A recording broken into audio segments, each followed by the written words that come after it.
تاریخ کے پردے پر ایک زمانہ تھا جب انسانوں نے اپنے حق میں قدرتی خزانے کا قبضہ کرنے کے لیے جنگیں لڑی، جنہوں نے دنیا کے نقشے کو نئی شکل دی۔ سونا، پانی اور تیل، یہ وہ قیمتی وسائل تھے جن کی قیمت زندگی سے بڑھ کے تھی اور جن کے لیے عظیم سلطنتوں نے اپنی تقدیر کو داؤ پر لگایا۔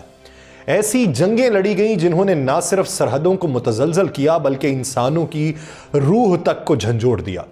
جب 17ویں صدی میں اسپین کی سلطنت نے ایک نئے بر اعظم کے ساحلوں پر سونے کے ذخائر کی خوشبو سونگھی تو اس نے اس قیمتی دھات کے حصول کے لیے خونریز جنگوں کا آغاز کیا۔ پریرا کی جنگ اور کینیڈا کے سونے کی جنگ وہ لڑائیاں تھیں جنہوں نے زمین کے اندر سلطنتوں کی تقدیر کا فیصلہ کیا۔ سونا جو کبھی خدا کی قسم کھانے والے محلات کی زینت بنا تھا، وہ زمین کے سینے سے نکالنے کے لیے عظیم انسانوں کا خون بہا رہا تھا۔ پھر آیا تیل کا دور۔ 20ویں صدی کی ابتدا میں عظیم تیل کی جنگ نے دنیا کو ایک نیا رخ دکھایا۔ جب عالمی طاقتیں تیل کے ذخائر کی مالک بننے کے لیے میدان میں اتریں تو مشترکہ تیل کی جنگ اور پرل ہاربر جیسے مارکے تاریخ کا حصہ بنے۔ تیل کی لچکدار دھار اور اس کی توانائی کے کھیل میں دخل اندازی نے ایک نئی جنگ کی دنیا پیدا کی، جہاں معیشتوں کا دھارا تبدیل ہوا اور نئی جنگوں کا آغاز ہو چکا تھا۔ پانی، جو زندگی کا سرچشمہ سمجھا جاتا ہے، کبھی سرحدوں کے اندر جھیلوں اور دریا کے پانی کے کنٹرول کی لڑائی بنا۔ جیسے پانی کی جنگ اور گلابی دریا کی لڑائی نے دنیا کے حصے تقسیم کیے، پانی کی کمیابی اور اس کے قدرتی ذرائع کی جنگ نے سلطنتوں کو آپس میں جکڑا اور قوموں کے درمیان دشمنیوں کو بڑھا دیا۔ لیکن اب ایک نیا خزانہ زمین کی گہرائیوں میں دفن ہے، جو دیگر قیمتی دھاتوں کی طرح نظر آتا ہے، مگر اس میں طاقت کی اصل حقیقت پوشیدہ ہے۔ یہ وہ عنصر ہے جو آج کے دور میں عالمی جنگوں کا نیا میدان بننے جا رہا ہے۔ سونا، تیل اور پانی کی لڑائیاں اب ماضی کا قصہ بن چکی، کیونکہ ایک نیا خزانہ سامنے آ چکا ہے جس کے حصول کے لیے طاقتور قومیں ایک دوسرے کے سامنے ہیں۔ یہ خزانہ وہ دھات ہے جس کا خواب دنیا کی بڑی طاقتوں نے اپنے ذہنوں میں سینچ لیا ہے۔ جیسے سونا اور تیل نے عالمی معیشتوں کو اپنی گرفت میں لیا تھا، ویسے ہی یہ دھات اب عالمی معیشت کا رخ موڑنے والی ہے۔ یہ وہ طاقت ہے جو گاڑیوں کے ایندھن کو چمکاتی ہے، موبائل فونز اور کمپیوٹرز کو جیتا جاگتا بناتی ہے اور آنے والے وقت میں ہر انسان کی زندگی کو اپنے اثرات میں جکڑ لے گی۔ کیا یہ خزانہ زمین کا چھپایا ہوا راز ہے یا پھر اس کی لڑائی میں انسانی تاریخ کا ایک نیا باب رقم ہونے جا رہا ہے؟ تاریخ نے ہمیشہ بتایا ہے کہ جب یہ خزانے کسی قوم کے ہاتھ لگتے ہیں تو وہ زمین کے اقتدار کی مالک بن جاتی ہے۔ سونا، تیل اور پانی کی جنگیں ایک طرف، اب اس نئے خزانے کا وقت آ چکا ہے جو زمین کے سینے سے نکل کر عالمی طاقتوں کو دوبارہ جنگ کے میدان میں لے آئے گا۔ آپ سب پر سلامتی ہو، میں یاسر رشید ہوں اور آپ دیکھ رہے ہیں 92 ڈیجیٹل۔ ناظرین، پاکستان کو اپنی معیشت کے بحران سے نکالنے کے لیے لیتھیم کے قیمتی ذخائر کو بروئے کار لانے کی فوری ضرورت ہے۔ لیتھیم وہ بنیادی معدنیات ہیں جو آج کی جدید ٹیکنالوجی کی بنیاد سمجھا جاتا ہے، کیونکہ یہ موبائل فونز، لیپ ٹاپس اور برقی گاڑیوں کی بیٹریز میں اہم کردار ادا کرتا ہے۔ اپنے وسیع صنعتی استعمال، جن میں توانائی کے نظام کی تبدیلی، چکنا کرنے والے مادے اور دھاتوں کے مرکب شامل ہیں، لیتھیم دنیا بھر میں تجارت اور معیشت کا مرکزی محور بن چکا ہے۔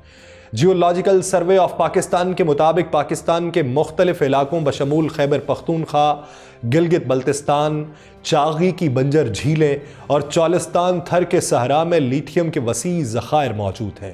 لیکن بدقسمتی سے پاکستان اب تک اس اہم قدرتی دولت پر کوئی جامع پالیسی مرتب نہیں کر پایا۔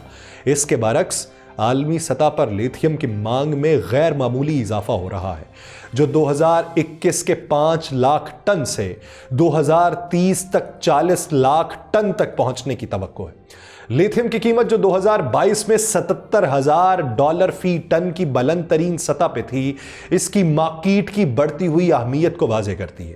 چین کے ساتھ حالیہ معاہدہ پاکستان کے لیے ایک اہم موقع فراہم کرتا ہے۔ اس معاہدے کے ذریعے چین اور پاکستان مل کر لیتھیم وسائل کی تحقیق اور استعمال میں تعاون کر سکتے ہیں۔